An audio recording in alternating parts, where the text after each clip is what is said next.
আজকের এই বিশেষ পর্বে আমরা ঠিক এটাই দেখব কিভাবে একটা সাধারণ ট্রেডিং কোম্পানি মানে একটা বাণিজ্যিক সংস্থা ধীরে ধীরে গোটা ভারতের বিশাল সব রাজ্যকে নিজেদের কবজায় নিয়ে এসেছিল একটা সিস্টেম মেনে ছক কষে।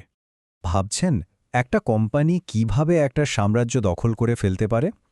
প্রশ্নটা আসলেই অনেক বড়, কিন্তু এর পেছনের ঘটনাগুলো যদি আমরা দেখি তাহলে একটা নির্দিষ্ট প্যাটার্ন বা বলা যেতে পারে একটা প্লেবুক সামনে চলে আসে।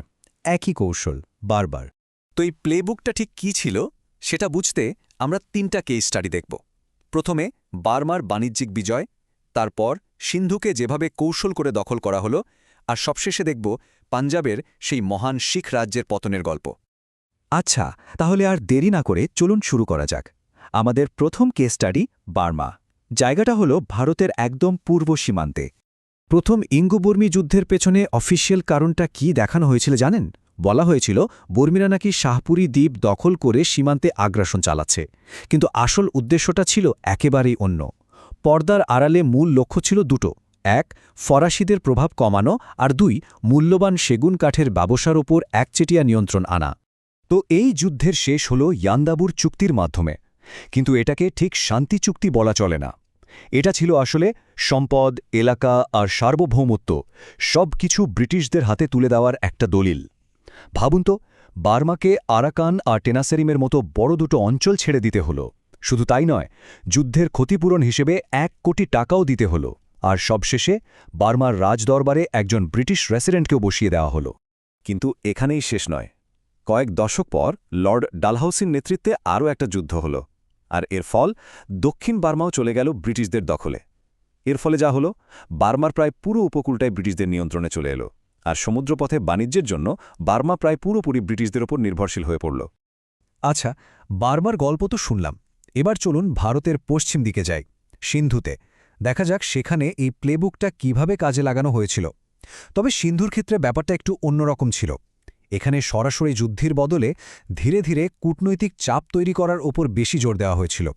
আর এই টাইমলাইনটা দেখলেই সেই প্যাটার্নটা একদম পরিষ্কার হয়ে যায়। দেখুন কিভাবে ধাপে ধাপে কাজটা করা হয়েছে। প্রথমে ফরাসিদের ভয় দেখিয়ে একটা বন্ধুত্বের চুক্তি, তারপর বাণিজ্যিক সুবিধার জন্য আর একটা চুক্তি, এরপর সিন্ধুকে বানানো হলো প্রোটেক্টরেট বা আশ্রিত রাজ্য, আর শেষে একটা সাজানো সংঘাতের পর পুরো সিন্ধু দখল। মানে যার শুরু হয়েছিল বন্ধুত্ব দিয়ে, তার শেষ হলো সম্পূর্ণ অধীনতায়। তো এই প্রোটেক্টরেট বা আশ্রিত রাজ্য জিনিসটা আসলে কি? এটা ছিল বলা যায় পুরোপুরি দখলের ঠিক আগের ধাপ। মানে সিন্ধুর শাসকরা, আমিররা ব্রিটিশদের কাছে সুরক্ষা চাইছেন, আর তার জন্য ব্রিটিশদেরই টাকা দিচ্ছেন। কি অদ্ভুত ব্যাপার, তাই না? নিজেদের সুরক্ষার জন্য যে সেনাবাহিনীকে তারা টাকা দিচ্ছিল, সেই সেনাবাহিনী শেষ পর্যন্ত তাদের ক্ষমতা থেকে সরিয়ে দিল। এবার আমাদের শেষ আর সবচেয়ে গুরুত্বপূর্ণ কেস স্টাডি।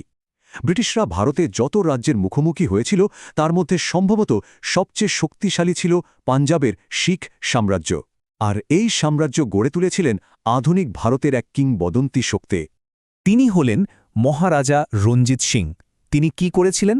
পাঞ্জাবের 12টা শিখ গোষ্ঠী বা মিসেল, যারা সারাক্ষণ নিজেদের মধ্যে যুদ্ধ করত, তাদের সবাইকে এক করলেন। শুধু তাই নয়, তিনি একটা আধুনিক সেনাবাহিনীও তৈরি করেছিলেন। আর তার রাজ্যরা ছিল এক কথায় ধর্মনিরপেক্ষ, যেখানে শুধু শিখরাই নয়, হিন্দু আর মুসলমানরাও বড় বড় পদে চাকরি করতেন। তার কৌশলগত দক্ষতা দেখে ইউরোপীয়রাও অবাক হয়ে যেত। এক ফরাসি পর্যটক ভিক্টর জাকমো তাকে তো খুদে নেপোলিয়ন বা দ্য নেপোলিয়নের মিনিয়েচার বলেই ফেলেছিলেন। ভাবা যায় সেই সময়ের ইউরোপের সবচেয়ে বড় সামরিক প্রতিভার সাথে তার তুলনা করা হচ্ছে।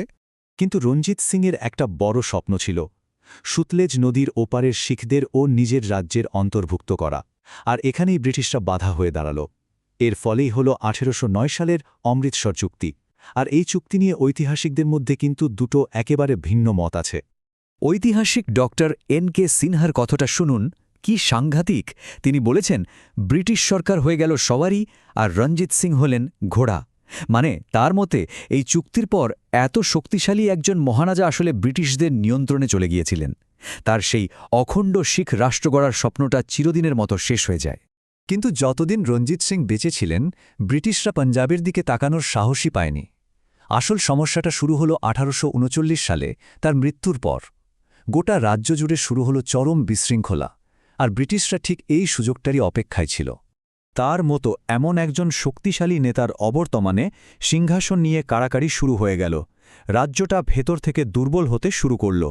আর এই সুযোগে শিখদের যে শক্তিশালী খালসা সেনাবাহিনী ছিল তারা সরাসরি রাজনীতিতে ঢুকে পড়ল। অবস্থা এমন দাঁড়ালো যে শিখ নেতারা নিজেদের সেনাবাহিনীকে ভয় পেতে শুরু করল। আর অন্যদিকে ব্রিটিশরা কি করছিল? তাদের উদ্দেশ্য তো একদম পরিষ্কার ছিল। 1840 সালে গভর্নর জেনারেল লর্ড অকল্যান্ডের একটা কথা থেকেই সেটা বোঝা যায়। তিনি বলছেন, কোম্পানির সেনাবাহিনী আর কর্মকর্তারা পাঞ্জাব দখলের জন্য অধৈর্য হয়ে উঠেছে। মানে যুদ্ধ শুরু হওয়ার অনেক আগে থেকেই ভেতরে ভেতরে প্রস্তুতি চলছিল। অবশেষে যখন প্রথম শিখ যুদ্ধ শুরু হল, খালসা সেনারা অবিশ্বাস্য সাহসের সাথে লড়েছিল। কিন্তু তারপরেও চারটা যুদ্ধে তারা হেরে গেল। কেন? শুধু ব্রিটিশদের শক্তির জন্য নয়, আসল কারণ ছিল বিশ্বাসঘাতকতা। তাদের নিজেদেরই সেনাপতি তেজ সিং আর লাল সিং ব্রিটিশদের সাথে হাত মিলিয়েছিল, যাকে বলা হয় নির্লজ্জ বিশ্বাসঘাতকতা। যুদ্ধের পর হল লাহোরের চুক্তি। আর এই চুক্তিটা ছিল শিখদের জন্য চরম অপমানের। তাদের এলাকা কেড়ে নেওয়া হলো, কোষাগার খালি করে দেওয়া হলো, আর সার্বভৌমত্ব বলতে কিছুই রইল না। পাঞ্জাবও কার্যত একটা ব্রিটিশ আশ্রিত রাজ্যে পরিণত হল, যেখানে একজন ব্রিটিশ রেসিডেন্টই সবকিছুর নিয়ন্ত্রক। আর এর ঠিক কয়েক বছরের মধ্যেই 1849 সালে দ্বিতীয় একটা যুদ্ধের অজুহাতে ব্রিটিশরা পুরো পাঞ্জাবকেই নিজেদের সাম্রাজ্যের অন্তর্ভুক্ত করে নিল। ঐতিহাসিক মেজর বেল এই ঘটনাকে চরম বিশ্বাসভঙ্গ বা আ ভায়োলেন্ট ব্রিচ অফ ট্রাস্ট বলে বর্ণনা করেছেন। মানে এটা ছিল একটা প্রতিশ্রুতি ভাঙার হিংস্র ঘটনা। তো বার্মা, সিন্ধু আর পাঞ্জাব এই তিনটে গল্প যদি আমরা পাশাপাশি রাখি, তাহলে একটা খুব পরিষ্কার প্যাটার্ন বা ছক আমাদের সামনে চলে আসে, তাই না? একটা 3 ধাপের কৌশল। এই সেই সাম্রাজ্যের প্লেবুক। প্রথম ধাপ, বাণিজ্য, বন্ধুত্ব বা সুরক্ষা দেওয়ার নামে একটা চুক্তি করো। দ্বিতীয় ধাপ, রাজ্যের ভেতরের কোনো গণ্ডগোল বা সীমান্ত বিবাদকে অজুহাত হিসেবে ব্যবহার করে সংঘাত তৈরি করো। আর শেষ ধাপ, যুদ্ধে জিতলেই সেই রাজ্যকে ব্রিটিশ সাম্রাজ্যের অংশ বানিয়ে নাও। চুক্তি, তারপর সংঘাত, আর শেষে দখল।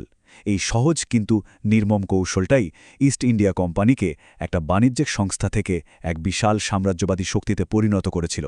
আর এই পুরো আলোচনাটা শেষে একটা বড় প্রশ্ন রেখে যায়। ব্রিটিশদের এই সাম্রাজ্য বিস্তার কি শুরু থেকেই একটা মাস্টার প্ল্যান ছিল, নাকি এটা আসলে একটা অসীম শক্তিশালী সংস্থার সামনে আসা সুযোগগুলোকে একের পর এক কাজে লাগানোর ফল? এই প্রশ্নটা ভাবার জন্য রইল।